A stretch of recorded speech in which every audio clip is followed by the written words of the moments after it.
Olá a todos. Faz um tempo que eu não faço vídeos mais longos, porque eu tenho lido e escrito muito, livros e inclusive no meu blog. Mas me deu a vontade de falar sobre esses três assuntos que se complementam: corpo, imanência, corpo sem órgãos, e que envolve uma parte da filosofia, digamos que contemporânea, né? E, aliás, isso permeia toda a história da filosofia, mas há uma filosofia contemporânea, pensando, por exemplo, no Deleuze, que retoma tudo isso e dá um impulso a algo que hoje em dia tem atraído muita gente, né? Bom, eu deixei só estou com uma luz, uma lâmpada, porque eu acho que fica mais bonito. Agora, isso é bem básico, apenas uma introdução. É importante deixar claro, como diria o cínico do Lord Henry, no único romance do Oscar Wilde, definir é limitar. Então nós não vamos definir as coisas. A última coisa que a gente não quer fazer é definir corpo, imanência, né? A gente quer potencializar tudo isso. Agora, eu gostaria de me ater a alguns pontos, assim, de uma forma básica, para a gente poder continuar. Então, por exemplo, quando nós falamos corpo,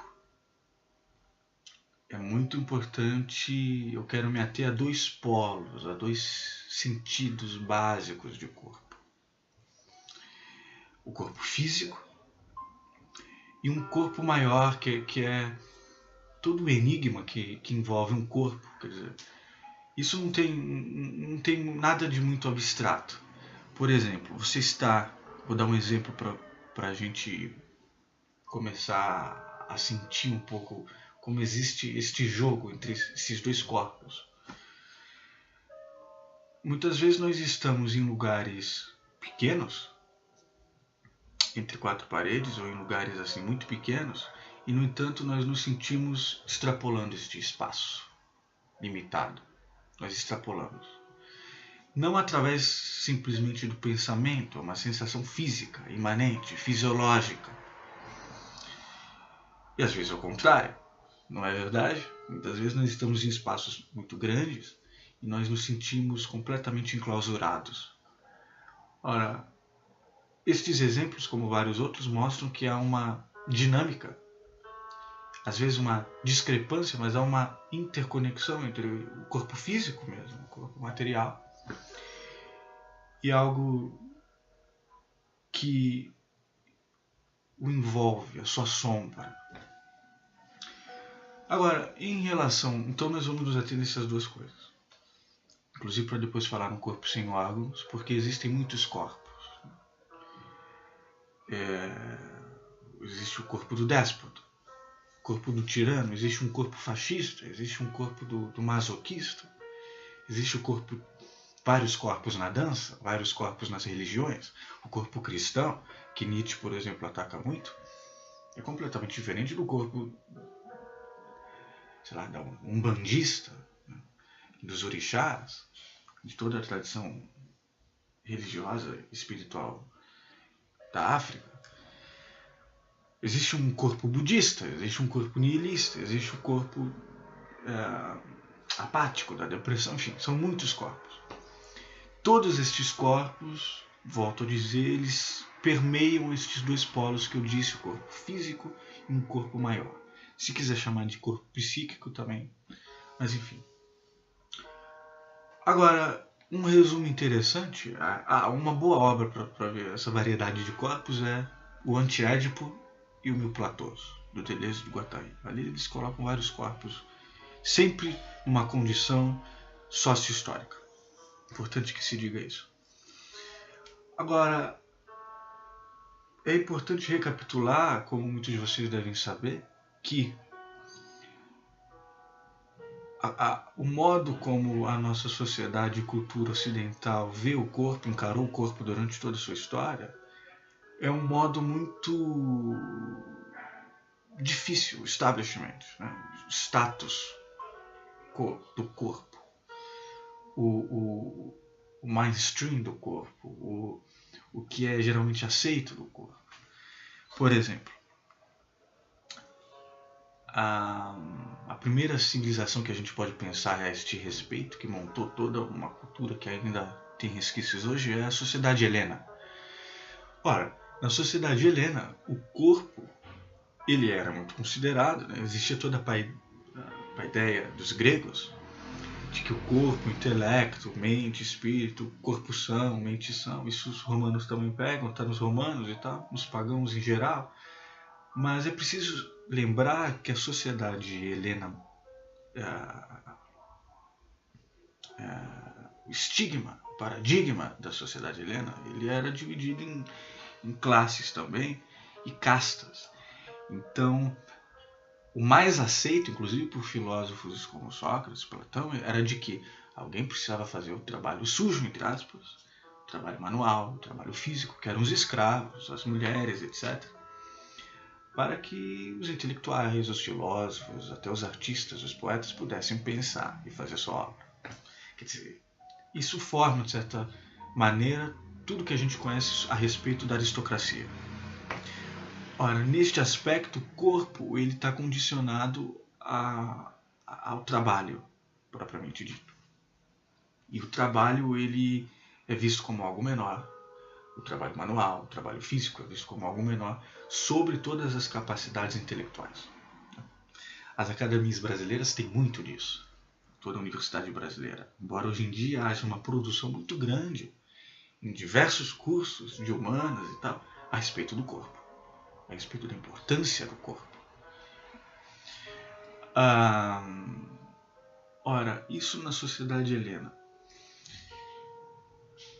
Agora, a moralidade cristã, que é o que vem depois, a segunda grande etapa que vem depois, vem muitas etapas intermediárias, mas a segunda grande etapa, que é a intelectualização cristã da Idade Média, ela se apropria do platonismo e ela, de certa forma, traz isso também, mas o corpo no cristianismo ele é totalmente mortificado, ele é queimado, o corpo cristão é o corpo ajoelhado, é o corpo do Cristo na cruz, é um corpo terrível. Quem assistiu, o filme não é muito bom, mas o livro é bom, O Nome da Rosa.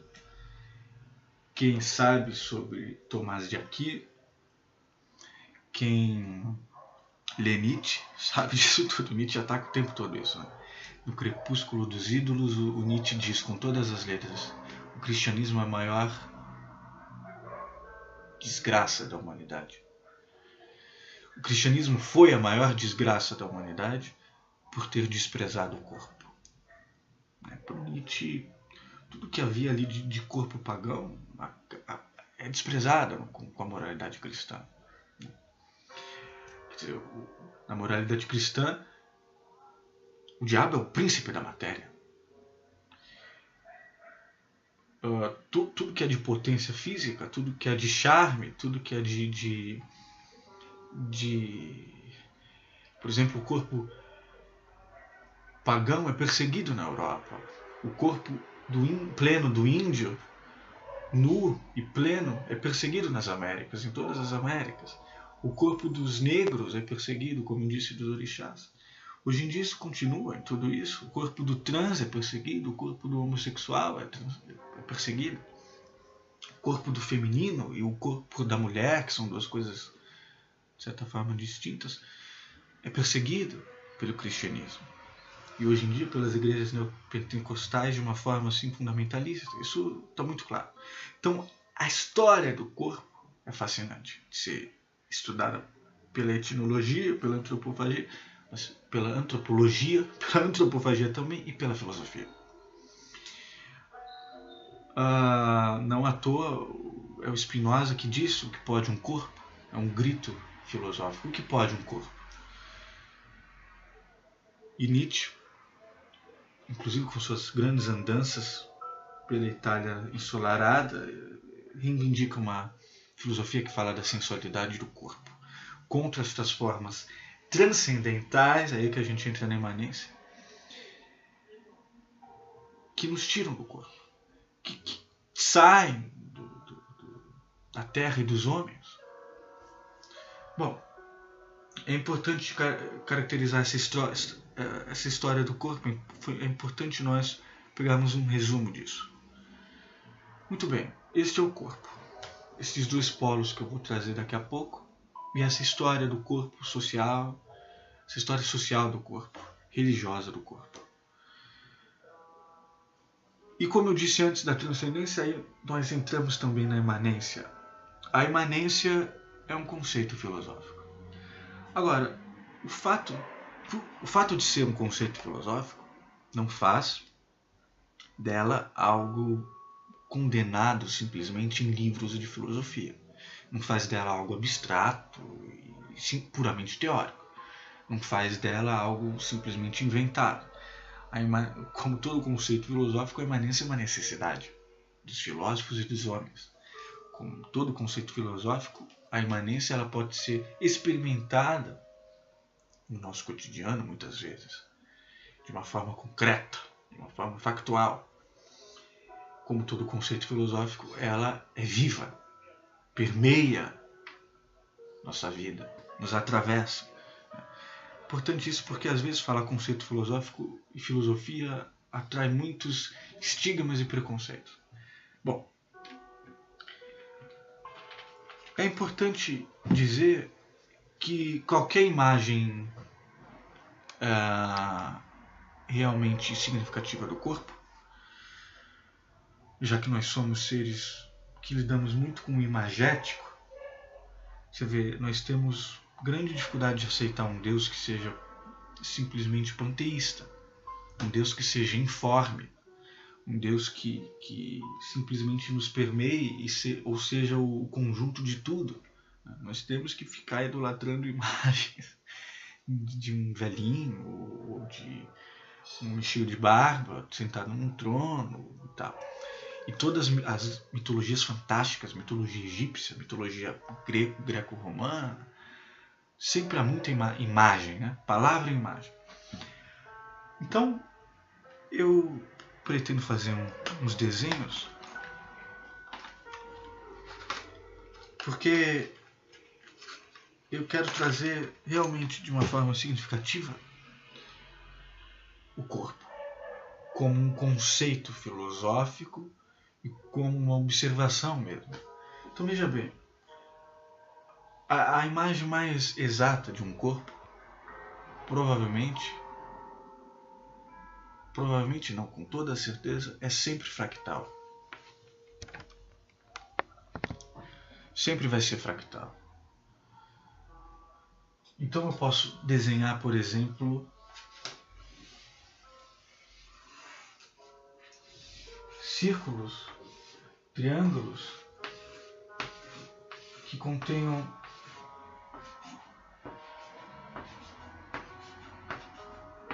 outros círculos e outros triângulos em si mesmo.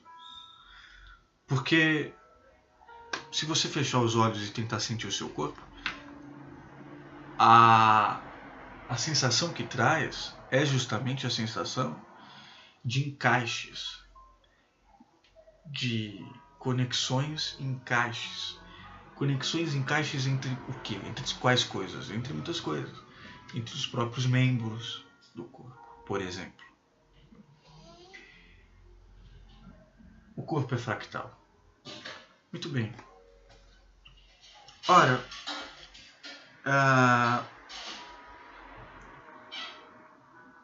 dentro desta denominação corpo, nós entramos no aspecto do corpo sem órgãos, na figura do corpo sem órgãos, em algo que é um conceito filosófico, mas que também é uma experiência e que está no Artaud, na peça radiofônica do Artaud, Para Dar um Fim no Juízo de Deus, onde ele diz: prendem-me se quiser, atem-me, porque não há nada mais inútil do que um órgão. Só quando o homem criar ou encontrar o seu corpo sem órgãos. Veja bem, o corpo sem órgãos está no Antiédipo, também no Mil Platôs, mas antes disso, num livro que é só do Deleuze, não é com Guattari, Lógica do Sentido, um grande livro. Ele coloca o corpo sem órgãos de uma forma mais técnica e psicanalítica. Inclusive cito Freud e tal. Porque veja bem, o Artaud, o que muitas vezes se esquece de dizer que ele era esquizofrênico. Parece que foi paciente do Lacan e de vários outros. Ele teve uma biografia marcada pelo tratamento que ele teve em clínicas mesmo, psiquiátricas e tal, que marcaram muito, traumatizaram muito ele, foram muito dolorosos. O corpo sem órgãos é um corpo basicamente do esquizofrênico, que o esquizofrênico cria para escapar de tudo aquilo que eu disse, de modelos extrínsecos, transcendentes, que o capturam, de escapar das abstrações e das transcendências. Por exemplo, para o esquizofrênico, tudo é físico, tudo é corpo. Está no Freud, não lembro se é num livro ou se num artigo do Freud sobre a histeria ou qualquer coisa assim, que ele diferencia a neurose e o histérico do esquizofrênico. E diz que o esquizofrênico, para ele, tudo está atravessando ele o tempo todo. Né? E tudo é físico, tudo o atinge, como se tudo tivesse pequenos buraquinhos, etc. Então, no capítulo do esquizofrênico e da menina, no Lógica do Sentido, do Deleuze, onde ele contrapõe a Alice com Artaud. Pretendo fazer mais vídeos sobre tudo isso, jogando muitas informações, mas tentando trazer algo de uma essência disso tudo. Porque veja bem, a Alice, ela vive num mundo do nonsense, mas é um mundo que funciona de uma forma ou de outra. Ela não precisa decodificar ou recodificar todo aquele mundo para poder conseguir seus objetivos e continuar indo e se relacionar com todo aquele nonsense, com todas aquelas personagens e situações sem sentido. O esquizofrênico, ele rejeita isso. Ele rejeita essas formas semióticas e semiológicas. Para ele tudo é corpo. A palavra é corpo. A lógica, o sentido é corpo. Como tudo é corpo, o corpo afeta, as palavras afetam o próprio corpo do esquizofrênico. Um dos sintomas bastante impressionantes da esquizofrenia é o de que os pensamentos do esquizofrênico, eles se materializam em forma de vozes. Né? Isso também é um grande exemplo. Ele escuta vozes o tempo todo que tem uma ligação com o próprio pensamento dele. Essa materialização das vozes que os esquizofrênicos ouvem. As palavras escritas e ditas e pensadas, elas são como, no Artaud isso é muito pungente, são como alimentos que viram merdas. O Artaud usa palavras fantásticas, de uma escatologia fascinante, de uma obscenidade assim, sem precedentes na poesia, etc. O mais interessante é que, além de esquizofrênico, Artaud era um gênio, um artista genial, do teatro, da poesia e tal. Se ele fosse apenas um esquizofrênico, ele não teria uma obra que, surpreendentemente, é muito coesa. Muito coesa. Porque, como diria o Deleuze, o processo esquizofrênico animava a genialidade do Artaud. É isso que precisa ser dito. Nem todo esquizofrênico é um gênio, como se diz por aí. De John Nash a Nijinsky, bailarino russo, ou John Nash, que tem aquele filme que eu acho muito ruim, muito mal feito, Mente Brilhante. Poderia ser muito melhor aquele filme, porque é uma mente brilhante mesmo. Na área da matemática, o Nijinsky na área do corpo, na área da dança. Um grande bailarino russo que se acabou por causa disso. Teve ao contrário do John Nash. Bom,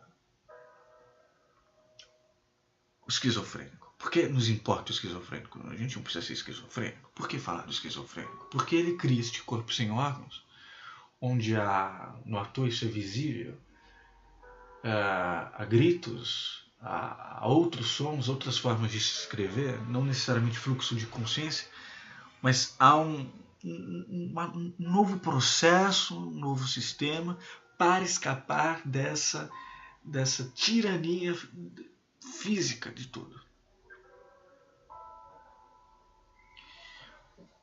Ora, é impressionante esse processo, essa experiência esquizofrênica, na medida em que ela contesta tudo que é transcendência.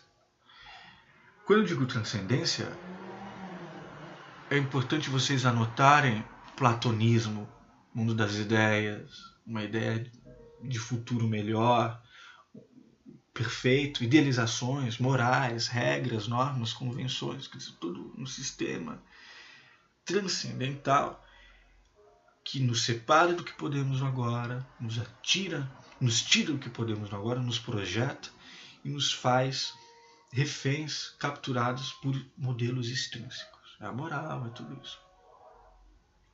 O que seria o certo. E nos aliena do agora, nos aliena do corpo. Então, por exemplo, quando nós dizemos meu corpo, já é uma alienação. Já é uma alienação. É quase como se você dissesse minha casa, quando na verdade a casa não é bem sua, a casa é da Caixa Econômica Federal. Ou a casa ou você está alugando, está como inquilino, qualquer coisa assim. Quando na verdade é uma mentalidade falsa. Você é o seu corpo. Quando nós, ao invés de dizermos meu corpo, quando nós dizemos eu sou meu corpo, ou sou eu, com a exata e precisa, com o sentimento exato e preciso do corpo e do eu, naquela situação, naquela ação, em determinado momento, etc., nós automaticamente sentimos uma sensação maravilhosa de encaixe. Essa sensação maravilhosa de encaixe é uma das grandes sensações da imanência. Se sentir encaixado e não projetado fora da linha do acontecimento do agora do que você pode. E o cristianismo, só para voltar, ele vai mais do que negligenciar o que pode no agora, mais do que isso, né? É através de esperanças e promessas. Ele inventa culpas, pecados e todo um sistema pernicioso inventado para ferir o agora, para ferir a matéria, para ferir a potência, para demonizar. Importante. É muito importante ver todos esses traumas e impactos na cultura ocidental. Porque entrar no Oriente seria uma outra coisa, outras críticas, outros parâmetros, né? Vamos ficar no que nós sabemos, no que nós sentimos, no que nos impacta. E eu tenho alguns contatos que, diante de alguma dessas minhas críticas, colocam o Papa Francisco, que eu acho uma figura ótima, aliás. Ele é uma contra-argumentação ambulante. Mas sempre fico com o pé atrás, até onde isso não é uma propaganda também. Embora a Cúria seja muito diferente do Papa Francisco, mas enfim. O Papa Francisco se desculpou, o Papa João não sei o que se desculpou da Inquisição, o Papa Francisco se desculpa da homossexualidade, etc., dos trans. Mas na verdade não basta desculpas. Desculpa já é também algo condenável. O que é preciso fazer é este estudo violento, esta contra-argumentação, uma iconoclastia, uma filosofia da iconoclastia e da contra-argumentação constante, que é o que Nietzsche fez, Spinoza fez, etc. Bom, então nós chegamos justamente naquele momento em que eu iria me aprofundar, mas eu não quero me aprofundar, até porque eu dou aulas, cursos sobre isso também. E quando eu estou de uma forma mais sociável, não estou tão escrevendo e lendo quanto esses dias. Mas veja bem, eu quero ler algumas frases que estão no meu Platôs. Como Criar para Si um Corpo Sem Órgãos, do Platão, que é um livro de 80, 81, acho que é de 80. Os drogados, os masoquistas, os esquizofrênicos, os amantes, todos os corpos sem órgãos prestam homenagem a Spinoza, a ética do Spinoza. O corpo sem órgãos é o campo de imanência do desejo, o plano de consistência própria do desejo. Ali onde o desejo se define como processo de produção, sem referência a qualquer instância exterior, falta que viria a torná-lo oco, prazer que viria a preenchê-lo. É importante dizer isso, porque há também um outro conceito, há uma história da filosofia do desejo também. Todo filósofo, os grandes filósofos se debruçaram sobre o desejo. Então seria uma história muito longa. O que eu posso trazer é o seguinte: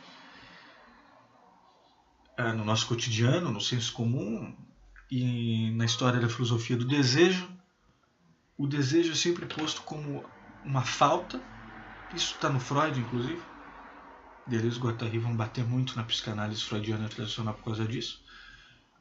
E no platonismo há uma falta e há o desejo por uma forma externa, uma pessoa, uma situação, uma ideia qualquer, um objeto, qualquer coisa. Há essa falta e há este objeto que viria a preencher essa falta. A grande revolução de um Spinoza, de um Nietzsche, de um Deleuze e Guattari é essa. Quer dizer, não há este vazio. Ao contrário, o desejo é imanente, não é transcendente. Não há esta extração, exteriorização do objeto para que ele viesse trazer algo oco. Isso é uma forma de captura que está nas propagandas capitalistas, que está em todos os ismos, em todas as sociedades. Vai existir isso, quer dizer, o presente é renegado, né? E te oferece uma outra coisa. Isso está em tudo, né? Está em tudo, se você parar para pensar. Isso já está no próprio banquete do Platão, Sócrates. Quer dizer, vinha um sofista e perguntava para o Sócrates: qual é a essência de determinar disso ou daquilo? Ou Sócrates perguntava para alguém e a pessoa apontava para algo da realidade imediata, por exemplo, e Sócrates dizia: não, isso é uma cópia. Isso é uma cópia. A essência disso está no mundo das ideias. Então, ou seja, toda essa negação do presente cria o que Nietzsche vai tentar destruir o tempo todo, e para ele aquilo, finais do século XIX, já com o modernismo, que para ele nivelou tudo por baixo, aquilo já era o ápice do que? Da decadência. A transcendência, tudo isso que eu estou falando, moralidade cristã, platonismo, tudo isso traz em si o que? Uma nostalgia de valores extrínsecos do passado ou inventados do futuro. Porque há também, isso é poético, aliás, uma nostalgia do futuro. Lidaria também com a questão do tempo, mas eu não quero me estender à noção do tempo passado, presente e futuro, etc. O importante é lidar com essa linha do acontecimento, né? Que ela é renegada, e não só em todo este conservadorismo, como também em parcelas da esquerda. Nietzsche era antissocialista, ele era contra a democracia, porque para ele também eram valores que apontavam para o que seria uma sociedade perfeita, nos tirando sempre do nosso corpo. O nosso corpo que é fractal, o nosso corpo físico e deste corpo maior, entre aspas. Então, há este platonismo da extração de um objeto, de um desejo extrínseco, um objeto extrínseco, de que o desejo seria isso e precisaria desse objeto para se saciar, se preencher este vazio. Schopenhauer também vê bastante isso, e o Nietzsche, porque para Schopenhauer há um pessimismo muito grande na medida em que nós nos frustramos. Eu desejo um objeto extrínseco divino, me frustro. Eu desejo um objeto extrínseco, uma forma extrínseca natural, me frustro. Desejo um objeto extrínseco humano e me frustro. Então eu não vou desejar. Isso é o Schopenhauer, é a filosofia do Schopenhauer, que Nietzsche vai contra. Para Nietzsche, o desejo é libertador. Muito desejo indevir. Ora, e para Schopenhauer também não para aí a filosofia dele. Se engana quem é muito superficial. Na verdade, o Schopenhauer dá uma solução bastante interessante, que ele pega da assimilação que ele faz do budismo, que é muito precária na Europa daquele tempo. Aliás, há muitos equívocos em relação ao budismo, mas para ele a solução seria, por exemplo, budista, a aniquilação do eu que há no budismo. Porque Buda também é alguém que se frustra, né? Além da fábula do Buda, de que ele não saía do castelo, era cercado de muitas mordomias e de repente ele vai numa feira, vê um morto, vê um velho que mal consegue se movimentar, vê miséria, vê atraso e ele diz, bom, eu conheci os dois extremos, o caminho é o do meio e para se chegar ao Nirvana.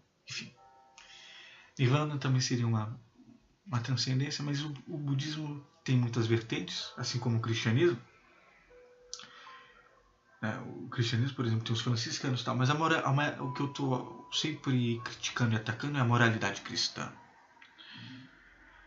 que está sempre em todos os níveis, e hoje em dia nos ditos evangélicos, crentes, etc. Os cristãos, de uma forma geral. E, por exemplo, há a tradição Soto Zen, que já é no Japão, já é mais tardia do budismo, corresponde mais ou menos à Idade Média da Europa, fala que Samsara é Nirvana. Nirvana é Samsara, Samsara é Nirvana. Isso é interessantíssimo. Se encontrar Buda no caminho, mate-o. Eu fiz uma pergunta para um japonês faz um tempo que ela respondeu no YouTube sobre o Nirvana. Se vocês procurarem, vocês vão encontrar. Achei interessantíssima a resposta dela. De qualquer forma, então, essa história do corpo, ela é muito interessante nesse aspecto. Veja, eu estou preparando um livro chamado Fisiologia da Arte, baseado no Nietzsche. Lógico, ele fala vários livros ele fala sobre isso. Reivindicando não uma estética, mas uma fisiologia da arte. Os estados não artísticos e os estados artísticos. Ao invés de uma estética idealista, clássica, ou uma estética que há no Hegel ou no Kant tradicional, uma fisiologia da arte. O corpo está presente o tempo todo. Então, além do platonismo, desse platonismo da extração de um objeto, há um hedonismo, na medida em que você iria encontrar prazer, fama, prestígio, perfeição, paraíso, qualquer coisa, na medida em que este objeto é conseguido. Então é por isso que todo padre e as religiões dão certo. Por que elas dão certo? Porque elas mostram que você é imperfeito, que está errado. Por que as ideologias políticas também dão certo? Por causa disso. Elas te capturam. Na medida em que apresentam que está tudo errado e mostram um modelo do que seria o certo. E que, portanto, você tem que se submeter a isso, renegar todas as potencialidades do seu presente, porque há uma recompensa.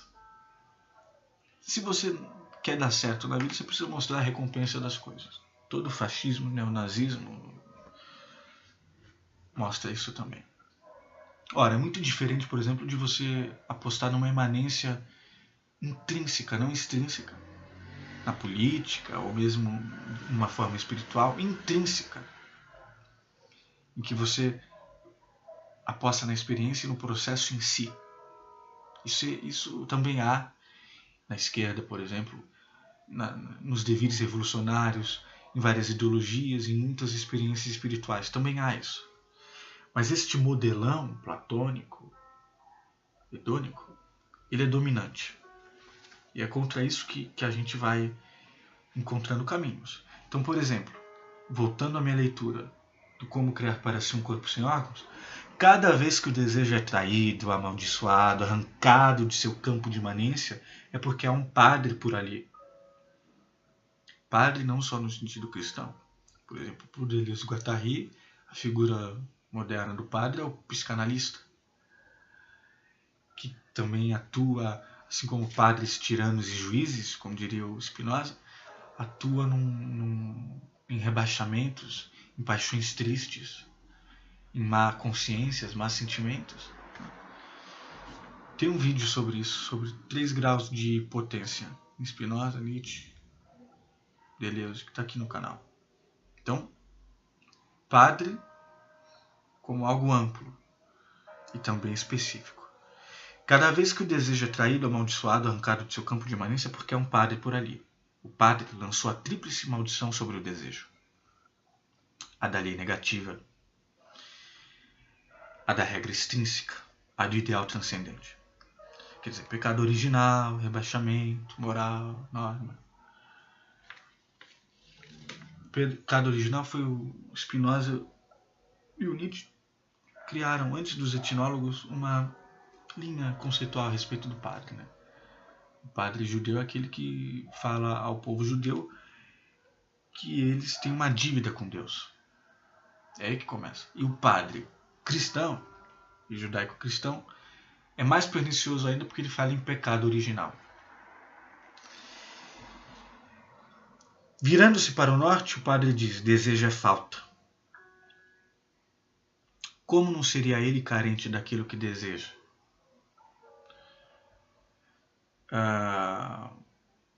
O padre operava o primeiro sacrifício denominado castração, que também é algo que a psicanálise vê bastante.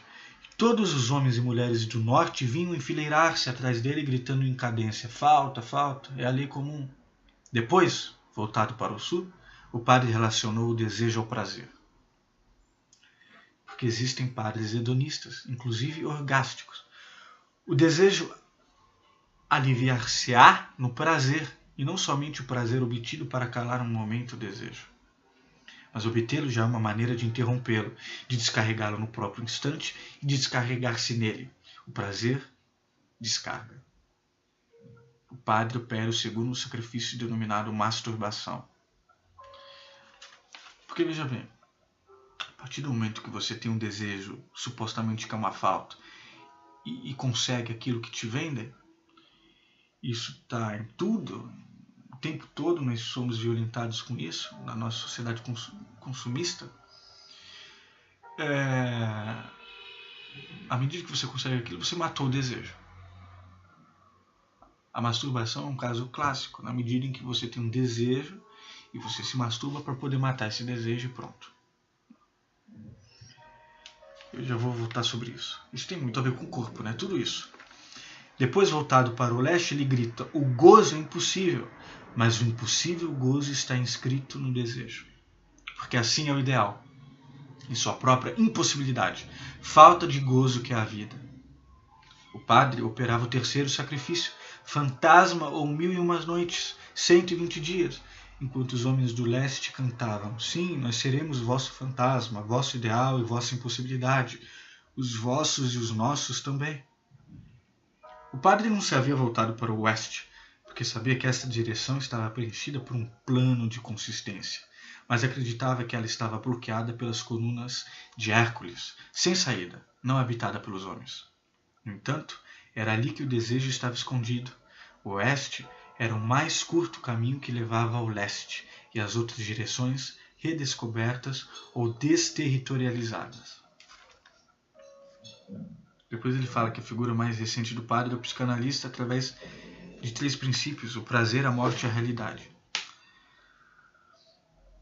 Corpo sem órgãos, grande política, corpo sem órgãos em Artaud, Deleuze, Guattari, grande política em Nietzsche, devir em Nietzsche, potência em devir, vida potente, corpo pleno, potente, é o quê? É não matar o desejo. É não jogar o desejo, os anseios, a vontade, a potência, em formas extrínsecas, exteriores a mim. É jogar no próprio plano do acontecimento. O tempo todo. É aí que está o devir.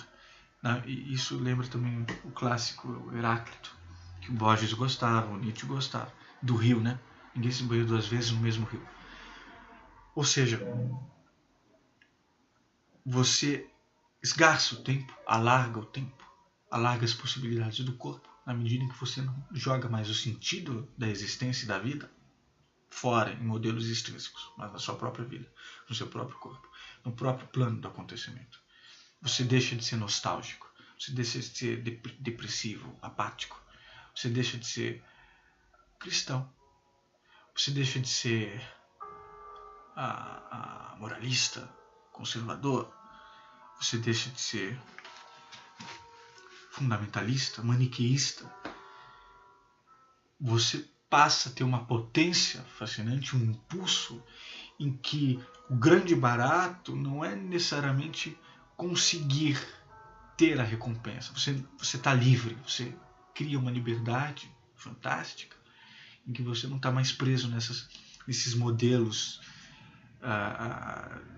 de poderios institucionalizados e institucionalizantes.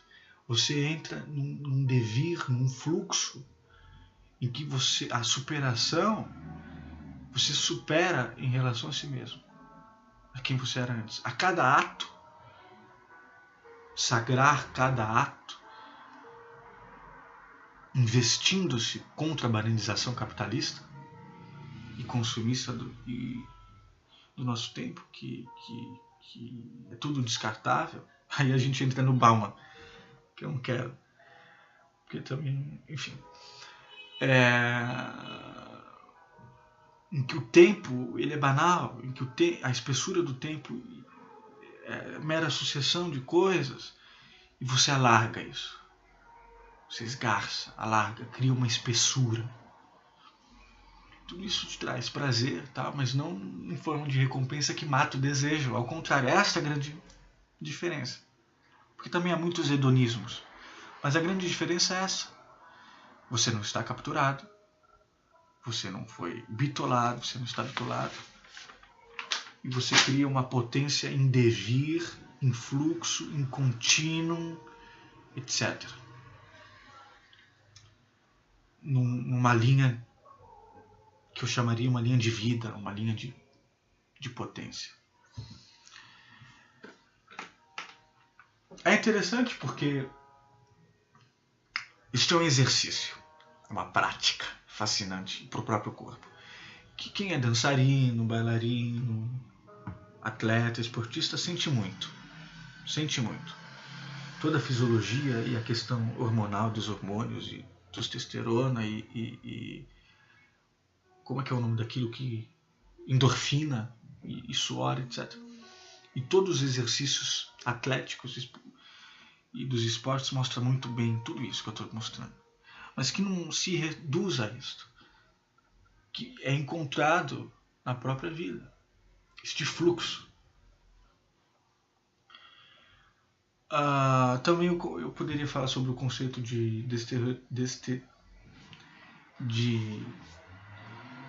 é um trava-língua, desterritorialização, que está no Deleuze e no Guattari, e que se refere a linhas de fuga. Linhas de fuga. Como nós sabemos, nós somos muito segmentadas, inclusive na nossa própria sociedade e no próprio corpo. Nós atuamos através de segmentos. E as linhas de fuga, elas não são escapismos. Elas são linhas de fuga completamente conscientes a respeito de todas as capturas que nós estamos vendo aqui.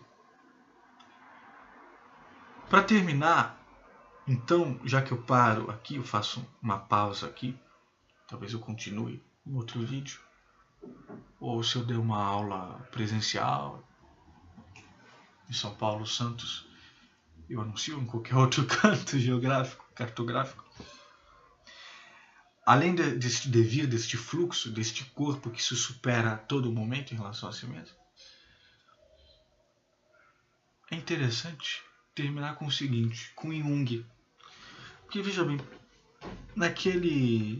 tudo isso nos leva a falar de morte no final. Quer dizer, como é que eu posso pensar num contínuo e na morte em algo que se prossega, em uma costura, uma tapeçaria de vida, em linhas que não se sucedem por se suceder, mas que possuem relações entre si, fortalecimentos, espessuras físicas? Como é que eu posso ir metafísicas, mas que são imanentes, por isso que eu falo físicas, já que a transcendência trata de valores extrínsecos, formas extrínsecas, figuras extrínsecas, enquanto a imanência trata do processo, dos interstícios, das experiências, da terra e dos homens. Como é que eu posso falar nisso tudo se há, de certa forma, entropia, morte? E aí eu termino com Jung. Jung dizia uma parte considerável da psique, e ele teve grande experiência com isso, com pessoas e tal, e é um dos grandes dissidentes do Freud, que há muitos, e ele foi um dos grandes. A psique não é de uma forma preponderante, ela não se deixa dominar de uma forma preponderante pelo espaço e pelo tempo, simplesmente. Há uma série de exemplos factuais concretos que mostram, por exemplo, sonhos premonitórios, de repente ver além do que está na esquina, ou sei lá, ter uma conexão assim mística, mas que é física, é imanente entre duas pessoas, saber o que ela vai já dizer, às vezes por só notar a cara. E modelos fenômenos mais especiais de premonição, sonhos premonitórios, qualquer coisa assim. Há vários exemplos que mostram que a psique ela não depende totalmente do tempo e do espaço para existir. Essa aqui é a resposta que eu abriria em torno deste tema tão complexo que é morte e entropia. Até porque eu, agora, de uma forma pessoal, eu já tive 2 vezes a catalepsia do sono, que você acorda e você não consegue mexer o corpo, mas você está plenamente consciente, mas você sente que você não consegue mexer a perna, mas a minha coxa estava flutuando. Eu não via nada, mas estava flutuando. E é uma força, que eu diria que como quase uma força da gravidade, me puxando para fora do quarto. Eu via a parede do quarto. Então. Catalepsia do sono é algo bem científico. Há gente que fala em viagem astral, projeção astral, que se eu deixasse eu iria. A gente que acha que é um completo delírio. Não é um delírio. É uma possibilidade de viagem astral? Não sei. Sei porque eu me contive nas 2 experiências. É uma situação muito aterrorizante. E depois eu volto. Não é que eu acordo. Eu acordei e estava imóvel. É diferente. E depois, de repente, vou voltando a sentir o corpo físico.